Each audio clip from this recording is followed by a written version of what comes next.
Karim Benzema a passé 6 ans sans l'équipe de France. Une période durant laquelle il a souffert et pendant laquelle tout a été mis en œuvre pour qu'il reste à l'écart des Bleus. Didier Deschamps l'a complètement ignoré malgré ses brillantes prestations avec le Real. Et la fédération a aussi fait en sorte que le public français l'oublie au maximum. L'auteur Romain Molina a révélé jeudi que KB9 a été la cible d'une campagne odieuse de la part de la FFF.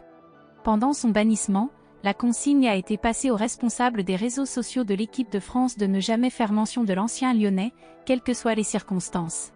Que ça soit pour les anniversaires, pour ses trophées remportés au club, il fallait donc s'abstenir de le féliciter. Même lorsque son coéquipier chez les Merengues Raphaël Varane était mis en avant, interdiction absolue de le citer. L'acharnement contre Benzema ne s'est pas arrêté suite à son retour en sélection pour l'Euro.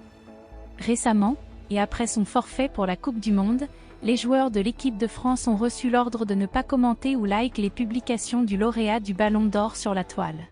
Par ailleurs, et pour avoir démenti l'information selon laquelle le groupe était plus libéré depuis le départ de Benzema, le milieu de terrain Aurélien Tchouaméni s'est fait taper sur les doigts.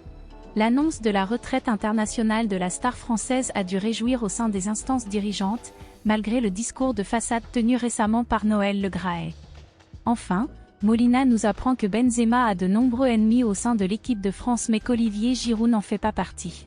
La presse a voulu opposer les deux hommes et ça arrangerait beaucoup de monde. Y compris au sein de l'équipe. Un cadre des champions 2018 s'est même permis de les opposer en déclarant ironiquement « C'est Allah contre Jésus ».